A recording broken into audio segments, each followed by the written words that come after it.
প্রত্যেককে mock care for জবে স্বাগতম। আজকে আমরা history previous year questions mock test 19 নিয়ে আলোচনা করছি। এই মক টেস্টগুলি প্রতিটি চাকরি পরীক্ষার জন্যই অত্যন্ত গুরুত্বপূর্ণ, কারণ রাজ্য ও কেন্দ্র সরকারের বিভিন্ন চাকরির পরীক্ষাতে যেসব প্রশ্নগুলি একাধিকবার এসেছে সেই সব প্রশ্নগুলি নিয়েই এই মক টেস্টগুলি তৈরি করা হচ্ছে। ঠিক আছে, তাই একটু স্কিপ না করে অবশ্যই শেষ পর্যন্ত মনোযোগ সহকারে পর্বগুলি দেখবে। ইতিমধ্যে আমরা 18টি পর্ব ইউটিউবে আপলোড করে দিয়েছি। সেই মক টেস্টের প্লেলিস্টের লিঙ্ক আমরা ডেসক্রিপশন দিয়ে রাখছি, তোমরা সেখান থেকে অবশ্যই দেখে নেবে। আর আজকের পর্বে আধুনিক ভারতের ওপরে মোট 20টি প্রশ্ন আছে, 20 নম্বরের পরীক্ষা এবং সময় হচ্ছে 10 মিনিট। তাহলে আজকের পর্বটি শুরু করা যাক। আজকের পর্বের প্রথম প্রশ্ন, বিখ্যাত পাকিস্তান প্রস্তাব কোথায় পাশ হয়? অপশান এ লাহোরে, অপশান বি দিল্লিতে, অপশান সি বোম্বে, নাকি অপশান ডি লখনৌতে। তাহলে কোনটি সঠিক উত্তর হবে? এখানে সঠিক উত্তরটি হয়ে যাচ্ছে অপশান এ লাহোরে। ঠিক আছে, লাহোর প্রস্তাব বা পাকিস্তান প্রস্তাব 1940 সালের 23শে মার্চ লাহোরে অনুষ্ঠিত মুসলিম লীগের অধিবেশনে মোহাম্মদ আলী জিন্নার সভাপতিত্বে পাশ করা হয়েছিল। ঠিক আছে, এই তথ্যগুলিও অবশ্যই মনে রাখবে, পরীক্ষার জন্য গুরুত্বপূর্ণ। প্রশ্ন 2, জালিয়ানওয়ালাবাগ হত্যাকাণ্ডের অব্যবহিত পূর্বে কোন বিশেষ ঘটনা ঘটেছিল? Option A communal award, option B Simon কমিশনের আগমন, অপশান সি অসহযোগ আন্দোলন, নাকি অপশান ডি রাওলাট আইন প্রণয়ন। তাহলে কোনটি সঠিক উত্তর হবে? এখানে সঠিক উত্তরটি হয়ে যাচ্ছে অপশান ডি রাওলাট আইন প্রণয়ন। ঠিক আছে, আচ্ছা তাহলে পরবর্তী প্রশ্ন কি আছে দেখা যাক। আচ্ছা, পরবর্তী প্রশ্নে যাওয়ার আগে তোমরা যারা এখনও আমাদের যে Telegram channel mock care for জবে যুক্ত হওনি তারা অবশ্যই যুক্ত হয়ে যাও, কারণ এখানে রাজ্য ও কেন্দ্র সরকারের বিভিন্ন চাকরি পরীক্ষার গুরুত্বপূর্ণ মক টেস্ট আমরা পিডিএফ আকারে পোস্ট করে থাকি। ঠিক আছে, আমি টেলিগ্রাম চ্যানেলের লিঙ্ক ডেসক্রিপশানে দিয়ে রাখছি, তোমরা সেখান থেকে অবশ্যই যুক্ত হয়ে যেতে পারো। তাহলে পরবর্তী প্রশ্ন 3 নম্বর প্রশ্ন কি আছে দেখা যাক, যে ভারতের জাতীয় কংগ্রেস কোন অধিবেশনে পূর্ণ স্বাধীনতা অর্জনকে লক্ষ্যরূপে ঘোষণা করেছিল? অপশান এ লাহোর অধিবেশন 1929, অপশান বি লখনৌ অধিবেশন 1916, অপশান সি ত্রিপুরী অধিবেশন 1939, নাকি অপশান ডি বোম্বে অধিবেশন 1940। তাহলে কোনটি সঠিক উত্তর হবে? এখানে সঠিক উত্তরটি হয়ে যাচ্ছে অপশান এ লাহোর অধিবেশন 1929। ঠিক আছে, 1929 সালের 19শে ডিসেম্বর এই লাহোর অধিবেশনের পর 1930 সালের 26শে জানুয়ারি, ঠিক আছে, 1929 সালের 19শে ডিসেম্বর জাতীয় কংগ্রেস ঘোষণা করলো কি যে আমাদের পূর্ণ স্বাধীনতা চাই। এরপর পরের বছর 1930 সালের 26শে জানুয়ারি ভারতীয় জাতীয় কংগ্রেস ভারতীয়দের জন্য স্বাধীনতা দিবস পালনের আহ্বান জানিয়েছিলেন। ঠিক আছে, তো আমরা 1930 সালের 26শে জানুয়ারিতেই প্রথম স্বাধীনতা দিবস পালন করেছিলাম। আচ্ছা, পরবর্তী প্রশ্ন তাহলে কি আছে দেখা যাক। প্রশ্ন 4, অসহযোগ আন্দোলন কোন সালে সাময়িকভাবে মুলতবি রাখা হয়েছিল? অপশান এ 1918 সালে, অপশান বি 1920 সালে, অপশান সি 1922 সালে, নাকি অপশান ডি 1924 সালে। তাহলে কোনটি সঠিক উত্তর হবে? এখানে সঠিক উত্তরটি হয়ে যাচ্ছে 1922 সালে।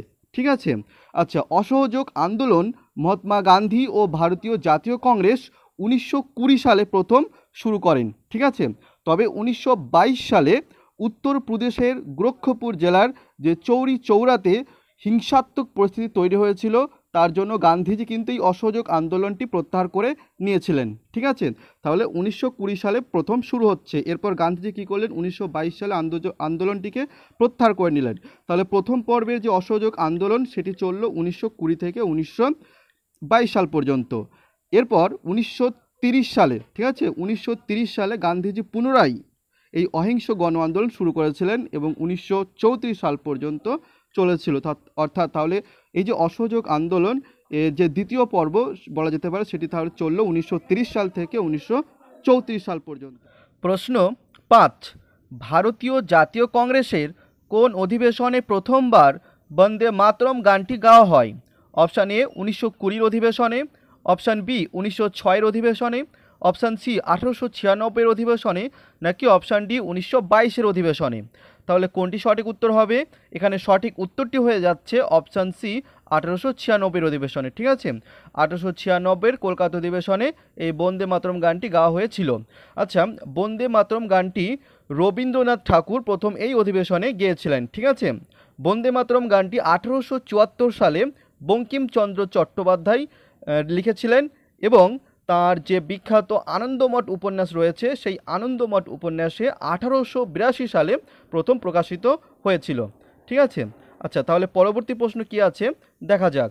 প্রশ্ন 6, 1920 সালে অসহযোগ আন্দোলন শুরু করবার দিনে কোন নেতার মৃত্যু হয়? Option A Balgangadhar Tilak, option B Lajpat Rai, option C P Sitaramayya, নাকি অপশান ডি শ্রী রাজগোপালাচারী? তাহলে কোনটি সঠিক উত্তর হবে? এখানে সঠিক উত্তরটি হয়ে যাচ্ছে অপশান এ বালগঙ্গাধর তিলক। ঠিক আছে, আচ্ছা তাহলে পরবর্তী প্রশ্ন কি আছে দেখা যাক। প্রশ্ন 7, কংগ্রেস ওয়ার্কিং কমিটি কোন স্থানে ভারত ছাড়ো আন্দোলনের প্রস্তাব প্রথম গ্রহণ করে? Option A Wardha, option B Varanasi, option C Kolkata, নাকি অপশান ডি দিল্লি? তাহলে কোনটি সঠিক উত্তর হবে? এখানে সঠিক উত্তরটি হয়ে যাচ্ছে অপশান এ ওয়ার্ধা। ঠিক আছে, আচ্ছা ভারত ছাড়ো আন্দোলন এটি আগস্ট আন্দোলন নামেও পরিচিত। ঠিক আছে, 1942 সালের 8ই আগস্ট থেকে এই আন্দোলন শুরু হয়। গান্ধীজি এই আন্দোলনে বলেছিলেন যে করেঙ্গে ইয়ে মরেঙ্গে, অর্থাৎ ডু আর ডাই, করব না হয় মরব। তো এই স্লোগানটি কিন্তু এই ভারত ছাড়ো আন্দোলনের সময় মহাত্মা গান্ধী দিয়েছিলেন। আচ্ছা পরবর্তী প্রশ্ন, প্রশ্ন 8, আইএনএর বিখ্যাত বিচার মামলা দিল্লির লালকেল্লায় কত সালে অনুষ্ঠিত হয়েছিল? অপশান এ 1945 সালে, অপশান বি 1946 সালে, অপশান সি 1947 সালে, নাকি অপশান ডি 1948 সালে? তাহলে কোনটি সঠিক উত্তর হবে?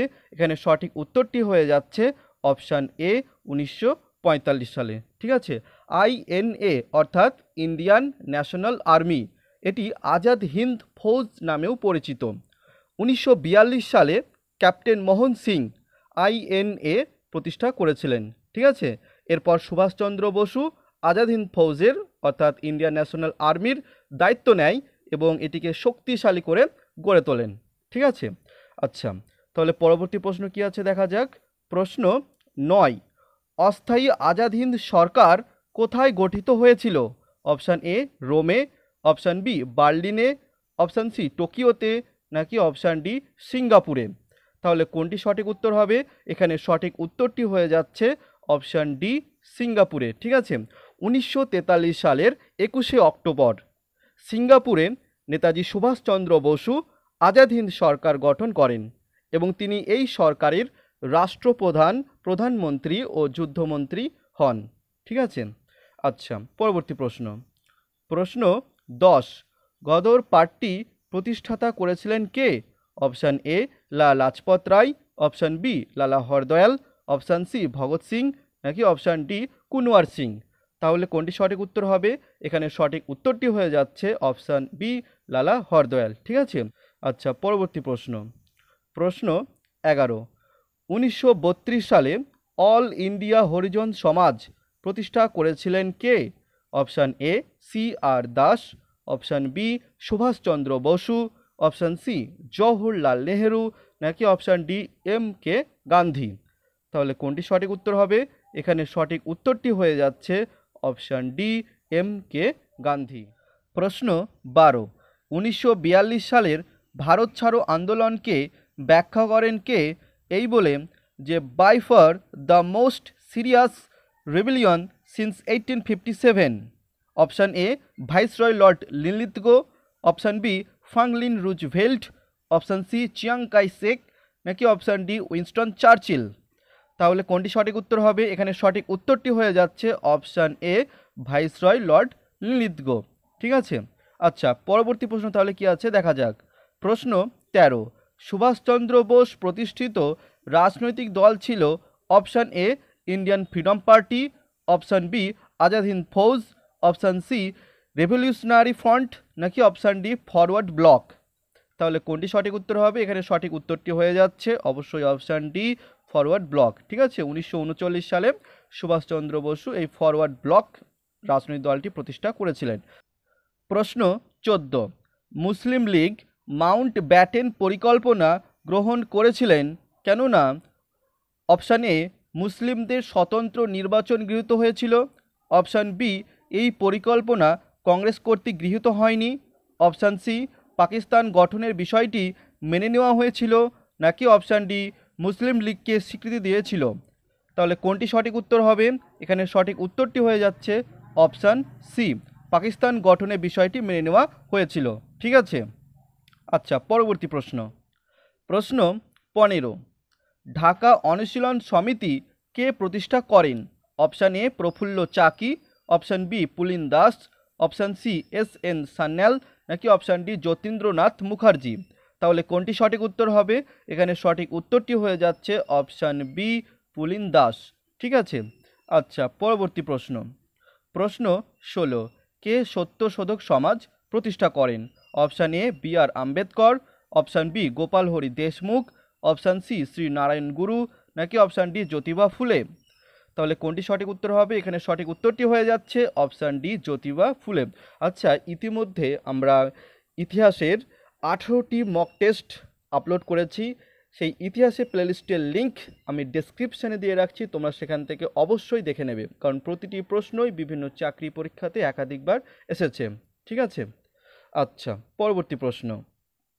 প্রশ্ন 17, অপিক্য আন্দোলনের নেতৃত্ব দেন? অপশান এ আহমেদাবাদের সরলাবেন, অপশান বি রাজকোটের মীরাবেন, অপশান সি সির পাণ্ডুরাও হেগড়ে, নাকি অপশান ডি কৌশিনীর সুন্দরলাল বহুগুণা। তাহলে কোনটি সঠিক উত্তর হবে? এখানে সঠিক উত্তরটি হয়ে যাচ্ছে অপশান সি।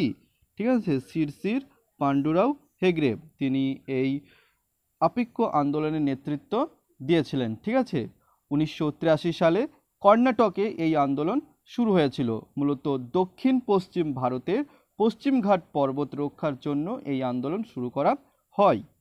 ঠিক আছে, আচ্ছা পরবর্তী প্রশ্ন তাহলে কি আছে দেখা যাক। প্রশ্ন 18, Nikhil Bharat trade union Congress, all India trade union Congress, যেটি 1920 সালের 31 অক্টোবর প্রতিষ্ঠিত হয়েছিল। তো এর প্রথম নির্বাচিত সভাপতি ছিলেন কে? Option A V Giri, option B Subhashchandra Basu, option C Lajpat Rai, নাকি option D C R Das. তাহলে কোনটি সঠিক উত্তর হবে? এখানে সঠিক উত্তরটি হয়ে যাচ্ছে অপশান সি লালা লাজপত রায়। প্রশ্ন 19, 1857-এর বিদ্রোহের সময় লখনৌতে বিদ্রোহের নেতৃত্ব দেন কে? Option A Bahadur Shah, option B Liaquat Ali, option C Nana Sahib, নাকি অপশান ডি বেগম হজরত মহল। তাহলে কোনটি সঠিক উত্তর হবে? এখানে সঠিক উত্তরটি হয়ে যাচ্ছে অপশান ডি বেগম হজরত মহল। ঠিক আছে, বেগম হজরত মহলের উপদেষ্টা ছিলেন বীরজিস কাদির। ঠিক আছে, তো আগের মক টেস্টে আমরা বীরজিস কাদির কে ছিলেন সেটি সম্পর্কে পড়েছি, তো তোমরা তাহলে কমেন্ট করে জানাও যে বীরজিস কাদির কে ছিলেন।